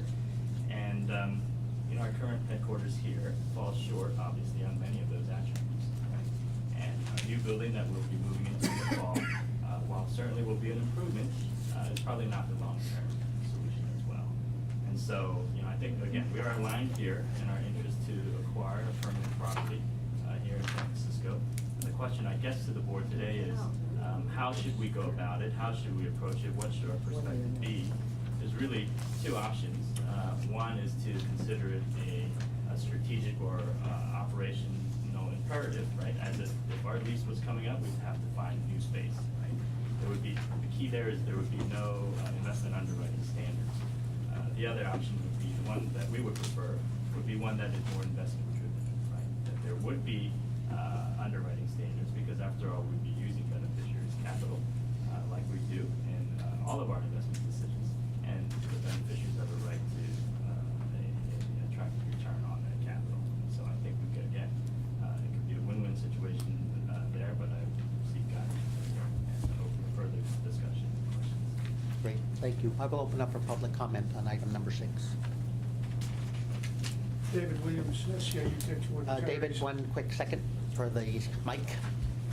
My simple question is whether a purchase of a building would then include health service system as either a tenant or either paid or unpaid tenant of the building. Jake? As fiduciaries to the trust, we could not provide space for an unpaid tenant, or to an unpaid tenant. It would be a gift of public funds, even though it was to another city department. We believe either way, as an operational asset or as a portfolio asset, we would require any tenant that we might be subletting to pay market rates. And so I'm not sure that that would be within the budget. Obviously, we are pleased that we're moving into the same building with health service system. We believe it does provide more convenience to our beneficiaries. But at the same time, as we pursue our own space, it might be that we're pursuing a space that will fit our growth goals for the next 25 years, maybe an 80 to 100,000 square foot building. If we have the opportunity to sublet to a tenant like health service system, again, I believe our portfolio would require us to have that tenant pay market rates. We could not subsidize rents for any tenant using our trust funds. But we definitely are willing to work with health service system to keep the connection that we soon will be enjoying down the street. Claire? Oh, and Claire's We pass the mic for a second.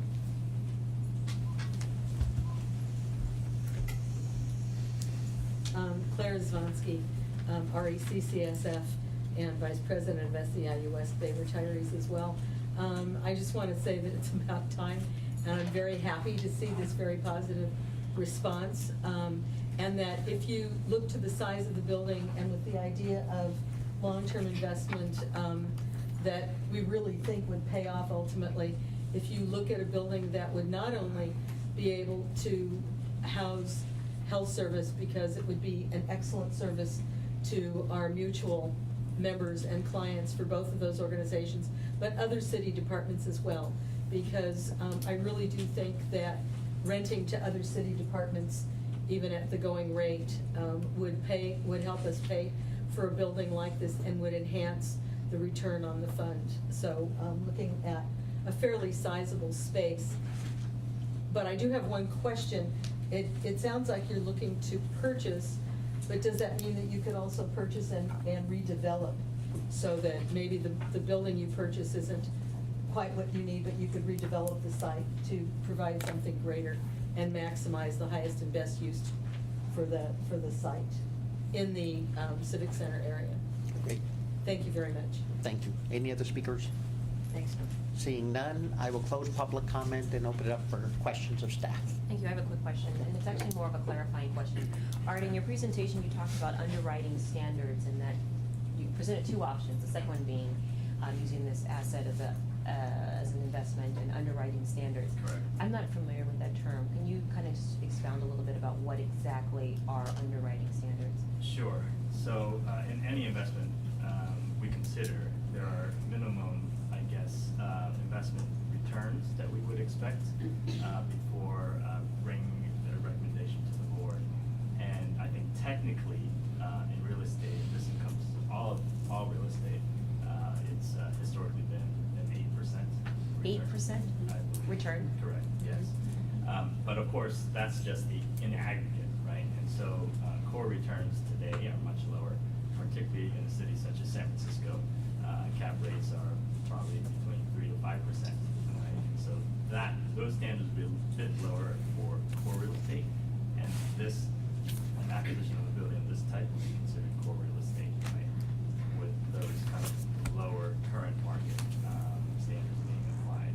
That would be offset by some of the opportunistic commitments that we're making to these partnerships that are delivering returns much higher in 12, 13, 14, even in excess of 15% in certain cases.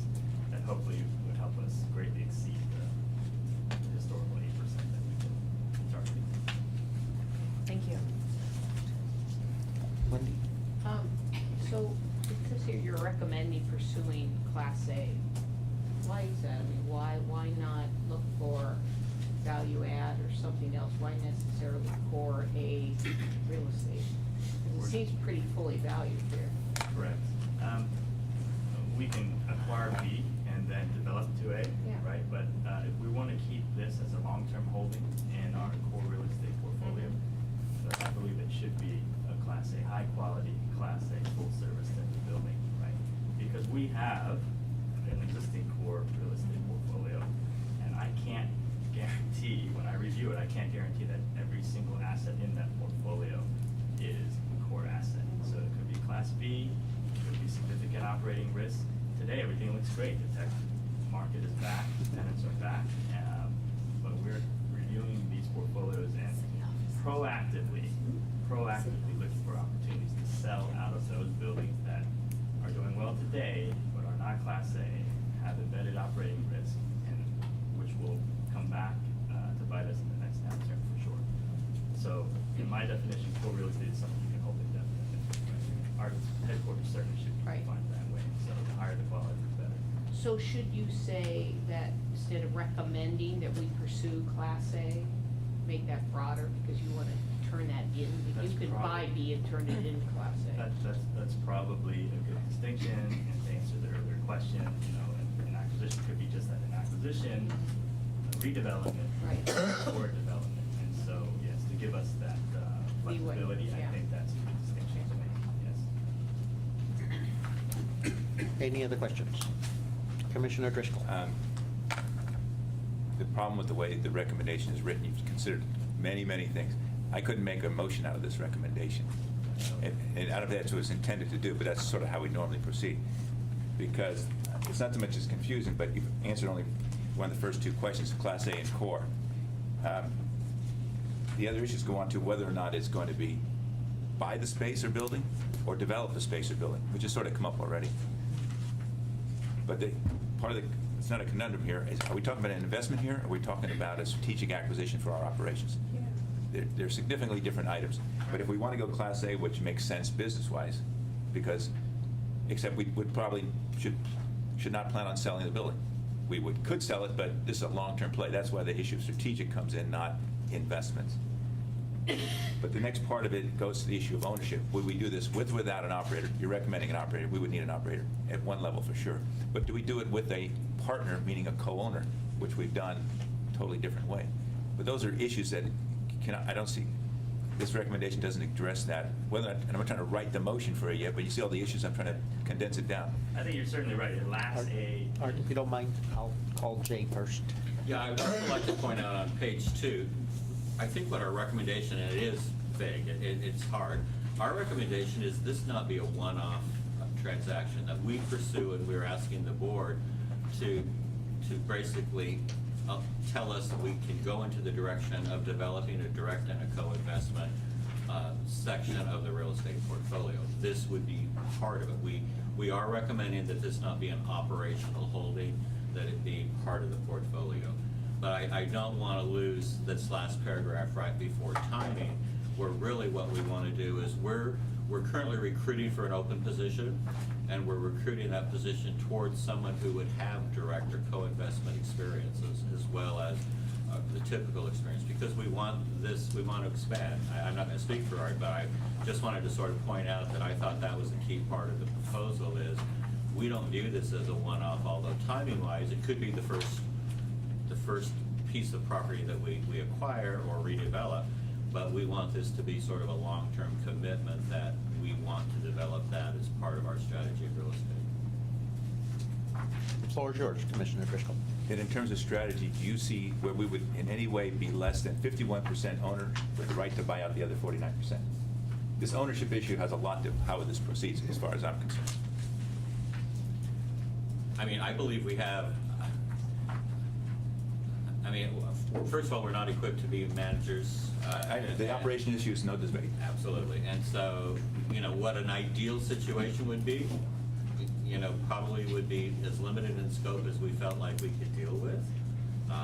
But at the same time, we've also pointed out that the city is presenting us certain opportunities to, you know, potentially co-invest or purchase co-op interest in some of their developments. But I think what we want is we want you to basically tell us that the direction we're recommending, which is to pursue this as a specific sort of time-sensitive assignment as a placement in our portfolio rather than an operational write-off, and that you would bless our efforts to continue to try and build out a staff and resources to build a direct and co-investment, not just limited to this building, but to all of our real estate portfolio.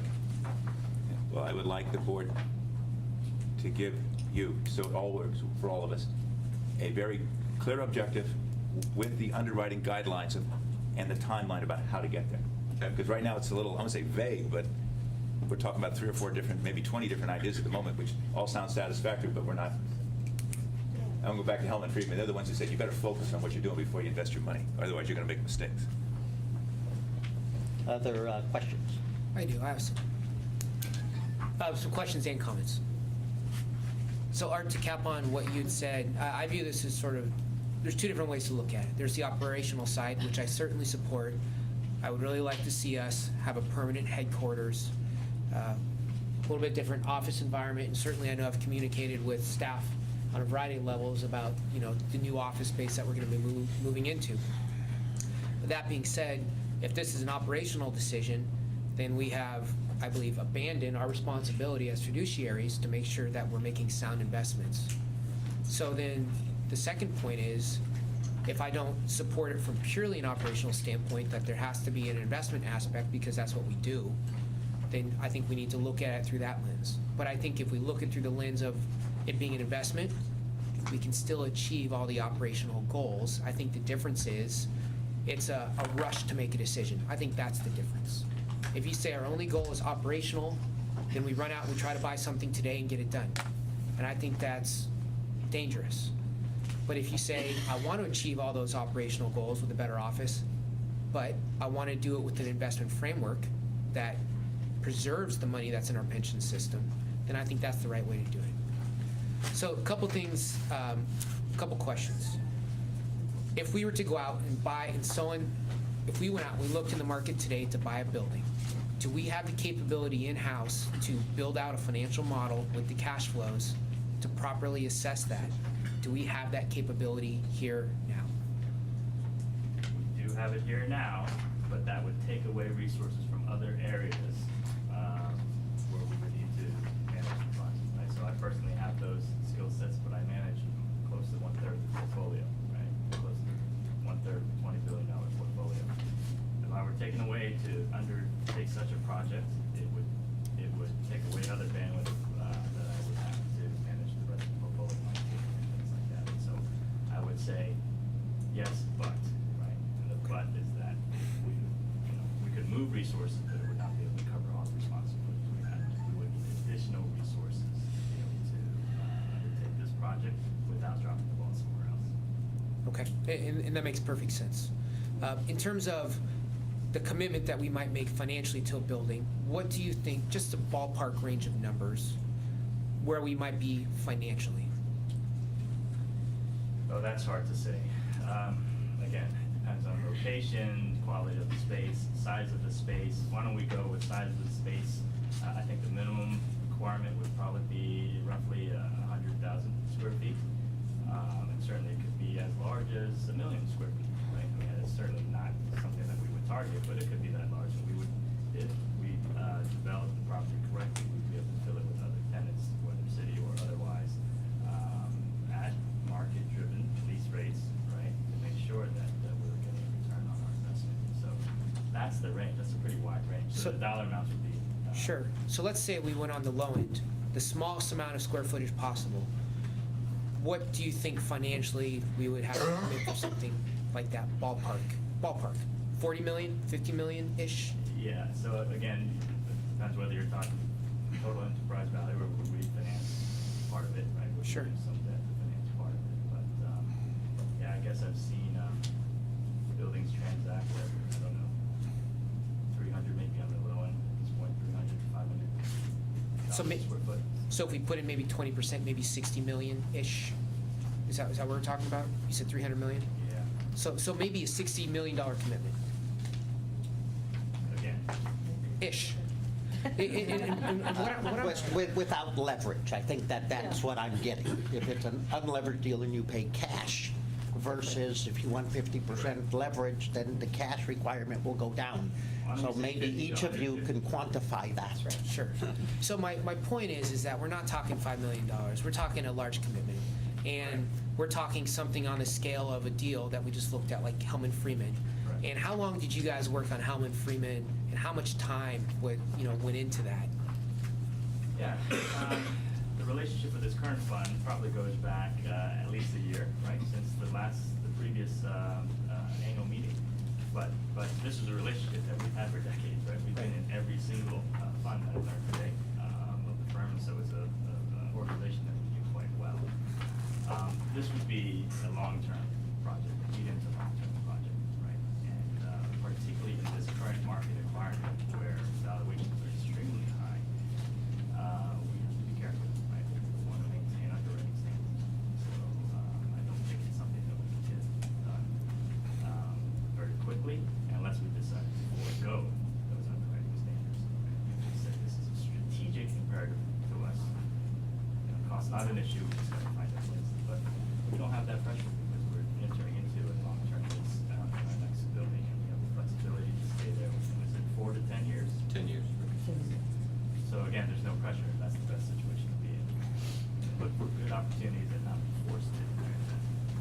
So, just a couple things I'd like to say about all this is that I think staff needs to go back and they need to think about how we would accomplish this, not necessarily whether we would be Class A or whether we would be Class B and develop it, or we would have an equity partner, not so much in terms of the actual mechanics of where we might end up, but what we would need to assess those kinds of options. And I'd like for you guys to think about it from an investment perspective. If we buy a building and we hold it for 30 years, I mean, yes, it's going to go up, but if it's a headquarters, are we really going to move? And are we going to refinance at some point to extract value? I mean, really from an investment perspective, how are we going to make money on it? And I think that it's probably going to be from rental income. I mean, I think that's probably how we're going to have to look at it. So I think this is important for us to do. I do not think that we should be distracting staff from their current responsibilities, which are large and very important. And I think we need to think about, do we need additional staff? Do we need consultants? We need to think about this long-term. And so I support the effort to move forward with this, but I'm not at a point today where I would vote for anything. I think there needs to be some more direction, and we need to see a little bit more. That's where I'm at today. Other questions? Well, Commissioner Bridges. I'm sorry.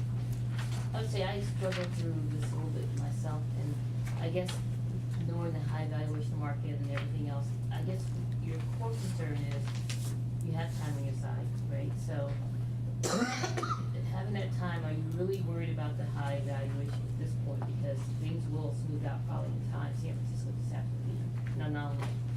So is it your intent then, given that you have a long-term 10-year lease, that to maybe take your time, get the expertise, get people you need to support you, so you're not stressed so thin to support an effort like this? Yes, and that's why we're recommending the second option, right? I'm Because if- gonna make sure, because I struggle reading through it a little bit. Because if the directive was find us a headquarters building this year, Mhm. then we would have to worry about prevailing market valuation. Yeah, Right? okay. So yes, but if we say, hey, find us a good investment, well, you may have to be patient before we can find it. Right? So that, there would be actually no timetable. That's what I want to make sure, 'cause it was hard to see if this was, as going back to Director Driscoll's point about whether it's core recommendation for today, or, because I know, we all know what the markets are, but I wasn't sure what you're aiming for. We're on the same I page. think it's primarily a question of timing and That's, priorities. I wanted to make sure. Yes. So the feedback I'm hearing is that, let's take our time, let's do it right. Let's make sure we have the resources, not, put the pause button on our, daily investment activities. Build out our team, and when the right property comes, we'll need to build out our team a little bit. That's gonna take a little bit of time. So, but in the due course of time and through normal, good due diligence, we'll bring a recommendation to you when the time is right. That's what I'm hearing. Well, I struggle with that. 2 years or 4 years? I would say I would be very uncomfortable for you to bring us a recommendation at any point until some other things are done, including what structure do we need to make an informed decision in terms of staff, consultants, right? And so I think those things, we need to have a plan to get to a point to be able to make an informed decision before we can actually even evaluate options. Well, this is a helpful conversation, I think, for me, and I hope for Art as well, and for Jay, is that I think it's helped informed us in terms of the timing and the priorities. And so I think we've got some good feedback, right? But I would say again, to the point, do we have the resources currently to handle this? Art does. If we're able to recruit someone into the senior portfolio manager position, say within the next 2 months, who brings that experience and has that expertise, then we would have that available sooner rather than if we had to decide how else we could get it either through a consultant. So I mean, a lot of it is sort of, frankly, we need a target of when the earliest it would make sense for us to be able to move into a new headquarters. That's why we put the timing in. But I think what we're trying to find out is, we understand we need to be comfortable, you need to be comfortable that we have the resources to accomplish this, and that you agree that with our recommendation, which we would go for it to be an investment rather than an operational write-off against the rent that we would have to pay if we continued renting. And that will complicate how, we procure, develop, redevelop, or acquire a building that would be suitable. And we don't really, we don't need a vote. It's scheduled for discussion and possible action or direction from the board. And, I apologize if it was sort of muddled, but the presentation, but what we really wanted to let you know is we are recommending against one option against the other, that we could have resources in as little as 2 or 3 months that would be qualified, to work with Art and not take Art away from his priority projects and work on something like this, but we don't know today. So I understand the directive was to bring back sort of what we will need in order to pursue this, and then you're going to decide whether, that was acceptable. Not sure what the outcome of that would have been. You would have approved our plan, and so what we're basically saying is this is our recommendation of how to proceed, which is let's try and develop the resources. We have a target, it's no hurry, and that we prefer that we're looking at it as a investment rather than an operational write-off. Let me beg that question of the commission. Underwriting requirements as an investment versus a one-off for just a headquarters for the sake of a headquarters. Is there anybody that feels it should be a one-off just for a headquarters? Therefore, could we assume that everybody believes that it has to have some underwriting requirements which would have a return attached to it to balance out logically the purchase price and in return, so we keep it in the investment bucket? Yes. Yes.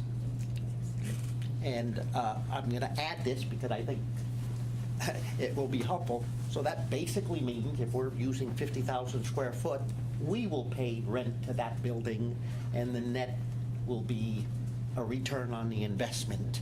Because if we were silent to paying our rent, then we would never be able to underwrite a building and buy it, because we'd have 50,000 square foot that would skew the numbers.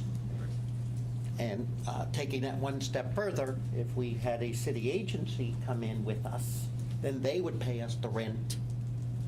And taking it one step further, 10 years from now, the rent would be different than what we're paying now. 30 years, the rent would be different, and our investment return would change based on the market time. Is anybody suggesting that there be something different than those logical steps in rent and return, so it is a investment? Those would be requirements if we're going to get a co-investment and a good partner. If we didn't have that, we wouldn't get a good partner. Correct. I'm just trying to build the consensus here, so if there's something not said, please speak up, so staff can wrestle through this. I think we're all in agreement on that. Does everybody concur that staff would have the flexibility to buy a building and enlarge the building? So if they bought a 50,000 square foot building and it had, say, it's a 10,000 square foot lot, and you have a 5,000 square foot building, then maybe we buy it and it look like a building, but the land next to it could be built, and we can go from 50,000 square foot to whatever we want. Do we want staff to have the flexibility to enhance the real estate that we buy to be more in square footage than what we buy? I think the bottom line is that the economics drive the decision. And if it's not economically smart to develop, then we don't. But if it's because of the environment, if we makes economic sense to develop because of all the valuations, then maybe we do. But I think my point, and I think this is what you're trying to get at, is that we don't know what the market's going to look like when we're in a position to even make any sort of assessments in terms of where we're going to be. We're not even at a point where we can assess these properties, and I think that a lot of work has to be done before we can even assess these options. And I think it's about the staff, consultants, et cetera. Joe? I would say we would tell staff they should definitely consider that when we go out. What are we trying to achieve? Satisfying that may be one of the objectives. That's why I'm skipping ahead to say that Jay twice said the word if. The SIO position is open. If it may be filled in 2 to 3 months, that person may or may not have these abilities. Therefore, I would say if there's any sense that we should move this along, start moving along now, not taking any more of Art and his team's time on this project than is absolutely necessary. Bring in a consultant now to help staff prepare a plan. What are we looking for in meeting all those underwriting requirements you've already mentioned? Yes. We could start on that now, not 3 months from now. Yes. Because a new person is going to they got a lot of work to do on the real estate portfolio, and this is going to be another little side task to them. And when you look at the numbers, let's say it's $50 million, that's less than 1/4% of the total portfolio. Therefore, it's going to become a low priority target, though it's very, very important for a place that our people will want to work and our members will want to come visit to take care of business. And I would say staff is not in a position of suggesting or recommending that we need to bring a consultant in over the next quarter or the next 3 months. I think that if there was an urgency on the timeline, we'd go out for an RFP and we could bring a consultant in, or we could look to our existing managers to see if there's any way that we could work with them. That being said, I don't believe, and I won't speak for staff, but I don't believe we felt that it was an urgency that we would need to start seeking a consultant absent having staff in order to get, this going over the next 3 to 6 months. I won't speak for you, but that's my impression. There's many ways to tackle this. This was not a memo about, okay, give us permission to go buy a building. This memo is about help us categorize this type of acquisition. right? Where do we put it, right? And if now we're gonna put it in the investment portfolio, we now need to invest in the resources required to underwrite or to assess or evaluate these types of opportunities, right? If we don't have sufficient depth in that area, where it wouldn't impair other parts of the portfolio, right? So that I think still is priority number one, the overall investment portfolio. This is an important long-term project and priority for us, but we need additional resources, particularly if we're trying to define it as an investment driven acquisition, right? And so I think what I'm hearing is consensus that we want to treat it as an investment. If we're going to do that, then we're going to need to invest in additional resources, right? So other things need to happen, and I think that was Commissioner Stansford's point too. Let's not get ahead of ourselves here. And so we're going to do our best, right, under the constraints that we have. And those constraints are considerable, right, to be able to hire somebody new with these enhanced underwriting capabilities at the current type of packages, right, that we can offer. So we need to think about some other steps to put in place first before we can effectively not only acquire a building of this type, but build a viable long-term co-investment in direct investment. Can I make a motion? I had one So more is that- question. I'm sorry, Lou. Just one more quick question. So in talking about additional resources, so will this be in addition to the resources we were talking about hiring for hedge fund and others? So this is part of your personnel queue to have potential hiring? I believe that some of the applicants for the current real estate position or real asset position, knowing what the salary range is, have submitted applications and have shown that they have some expertise or experience in this area. Now, whether those folks will come through as selected, I do believe, we're competitive, at least that we have folks who have expressed interest who appear to have that background.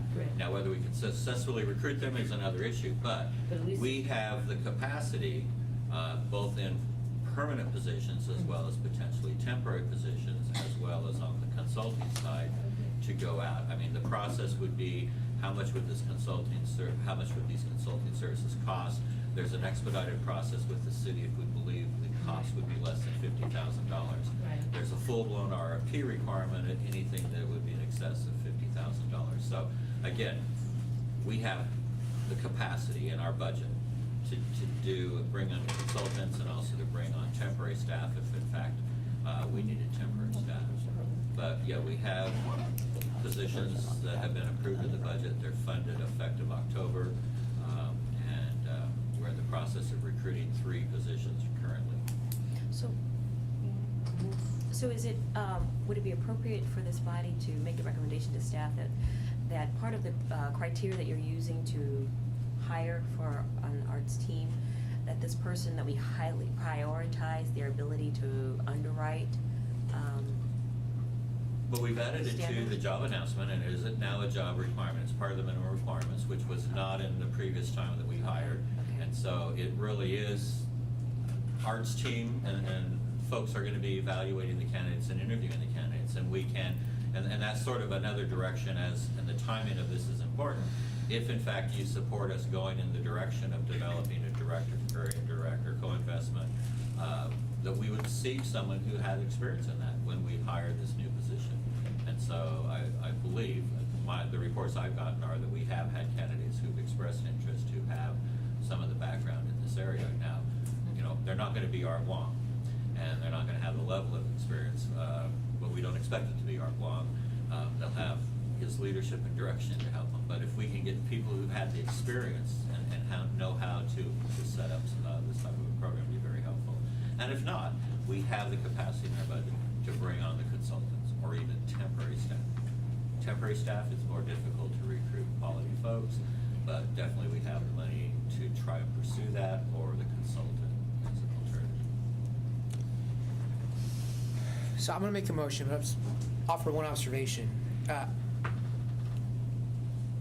think I, like Art, have underwritten some very large financial transactions, and it's a considerable amount of work to build out a financial model for something like this.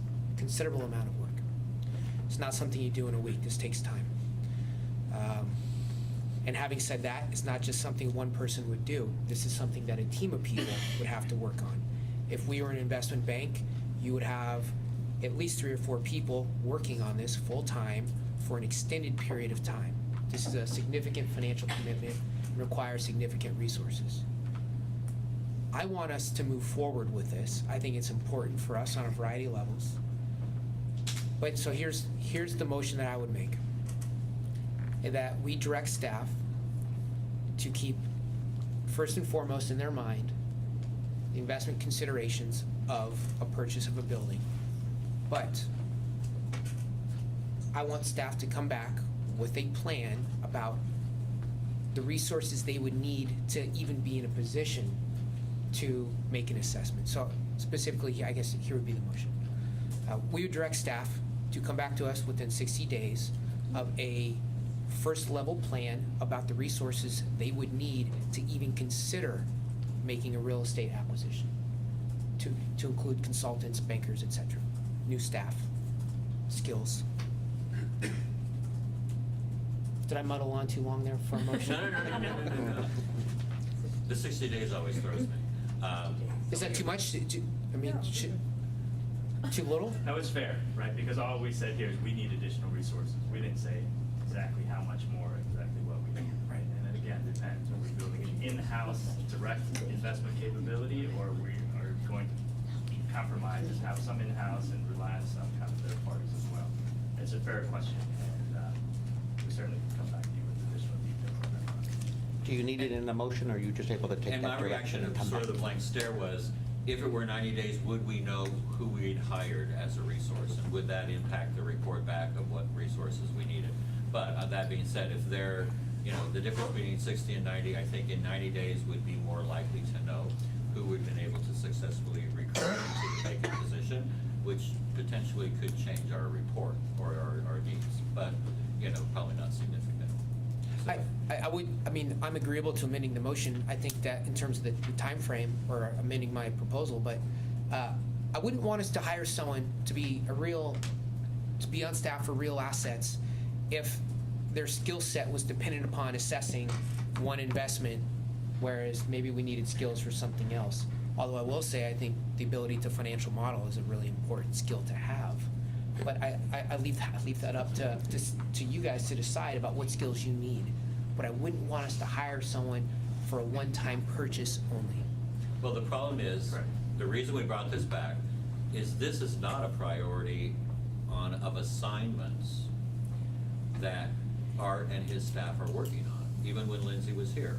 And that's why we wanted to bring it forward, to make sure that the board was in line as to what level of priority we should give this. Because frankly, putting this together, we've spent time on it, we thought about it, but it's not a priority of assignment for Art or his staff, because he has everything in the pipeline.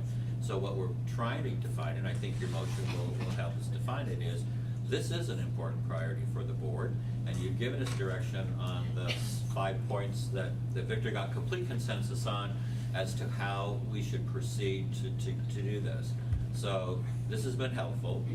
We would be prepared to bring back a plan as to how we would ask you to approve us to proceed, if it's hiring a consultant or hiring temporary staff or seeking whatever additional resources we need within 60 to 90 days. But this puts it as a spoken priority by the board, that this will be on our radar and it will be a high priority in the way that Art will manage his team's efforts.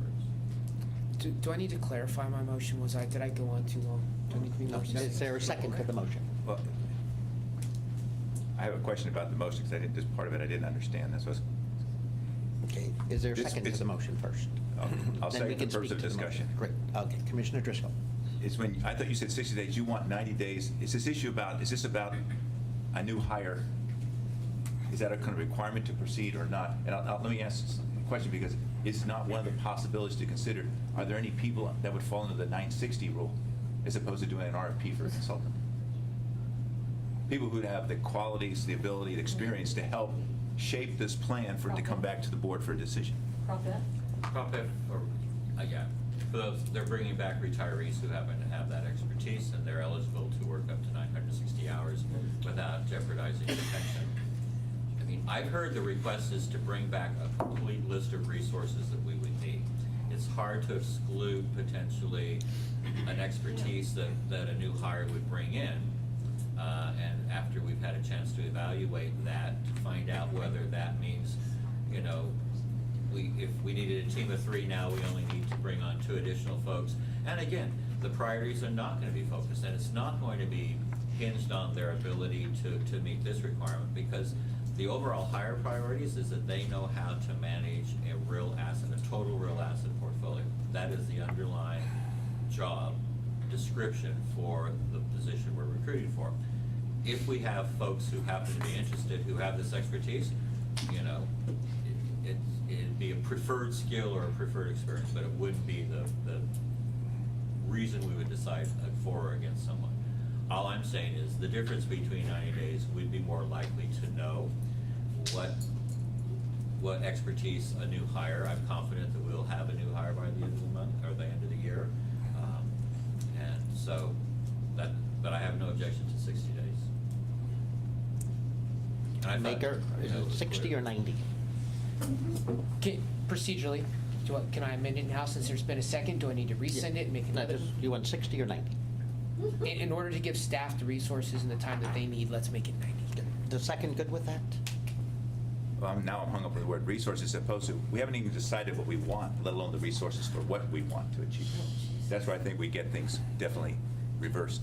Or maybe I'm just thinking about this totally differently. Commissioner Driscoll, are you good with the 90 day? Just so we Based on know where we're what going now, it almost doesn't matter. Procedurally, I need a yes or no. Otherwise, the 60 sits on the table. I'm okay with friendly amendment or substitution. So it's a 90-day turnaround time. Discussion to the motion. I'd just like to add, the intent is only to get a list of resources you would need to assess real estate opportunities from an investment perspective. That is it. Okay. All those in favor? Aye. Passes unanimously. Thank you. The commission will take a 10-minute recess now.